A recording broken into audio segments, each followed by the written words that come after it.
Once upon a time, people lived in homes that were open to the world.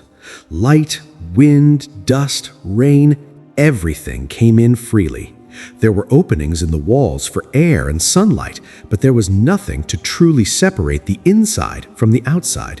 So people used whatever they could find: wooden shutters, animal skins, cloth, even thin slices of marble. These blocked the wind and rain, but they also blocked the light.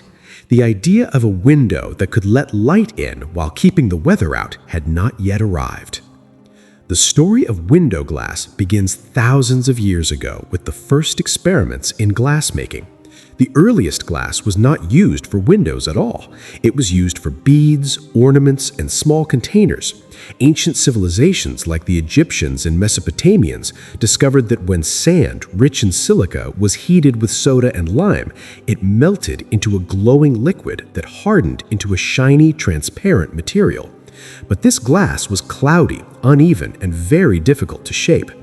It was the Romans who first began experimenting with using glass for windows.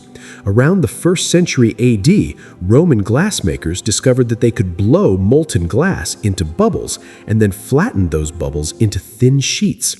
These sheets were far from perfect. They were uneven, full of bubbles, and slightly translucent rather than fully clear. But even this imperfect glass was revolutionary. It allowed light to pass into buildings while still providing shelter from wind and rain. Wealthy Romans installed these early glass windows in villas, bathhouses, and public buildings. Ordinary people still relied on shutters and cloth, but the idea of a glass window had begun.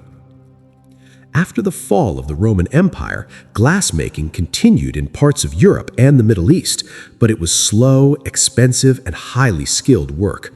During the Middle Ages, glass windows became more common in churches and cathedrals. Here, stained glass transformed light into colorful patterns, turning sunlight into art. These windows were rarely clear, but they showed the power and beauty of glass as a building material. In ordinary homes, however, glass was still rare. Those who couldn't afford it used parchment, horn, or oiled paper.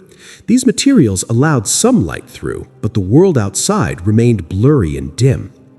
Everything began to change in the late Middle Ages and early Renaissance, especially in places like Venice. Venetian glassmakers, particularly those working on the island of Murano, developed more advanced methods of producing clearer and more uniform glass. They learned to control the furnace temperature, refine their ingredients, and produce purer forms of glass. Their work laid the foundation for modern window glass. Then came a major breakthrough in Northern Europe in the 17th century, the development of crown glass and cylinder glass. With the crown glass method, a glassblower spun a molten globe of glass until it flattened out into a large circular sheet. The center formed a thick bullseye pattern, which you can still see today in some old windows. The cylinder method involved blowing a long glass tube, cutting it open, and flattening it into a sheet. These methods allowed larger and clearer panes than ever before. As glass production improved, windows became more common in homes, cities brightened, and architecture changed forever. People could now see the world without stepping outside. Light filled rooms more naturally, life indoors became more comfortable. The real revolution, however, came in the 20th century with the invention of float glass. In the 1950s, Sir Alastair Pilkington and his team developed a process where molten glass was floated over a bath of molten tin. This allowed the glass to spread out into perfect flat sheets with smooth surfaces on both sides.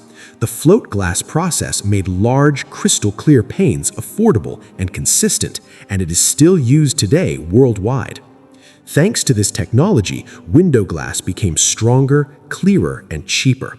Modern science then added even more: tempered glass for safety, laminated glass for strength, double glazing for insulation, and coated glass that reflects heat or UV rays. Today, windows are no longer just holes in walls. They are engineered systems that control temperature, light, sound, and even energy efficiency. So when you look through a window today, seeing the sky, the trees, the busy streets, or the quiet evening lights, you are looking through thousands of years of human curiosity and innovation. From ancient sand to glowing furnaces, from Roman villas to skyscrapers, the invention of window glass changed the way we live, work, and see the world. And maybe the most beautiful part is this. A simple sheet of glass did more than just protect us from rain or wind. It connected us to the outside while keeping us safe inside. It let sunlight fill our rooms and dreams travel beyond our walls. The story of window glass is the story of how humans learned not just to build shelters, but to let the light in.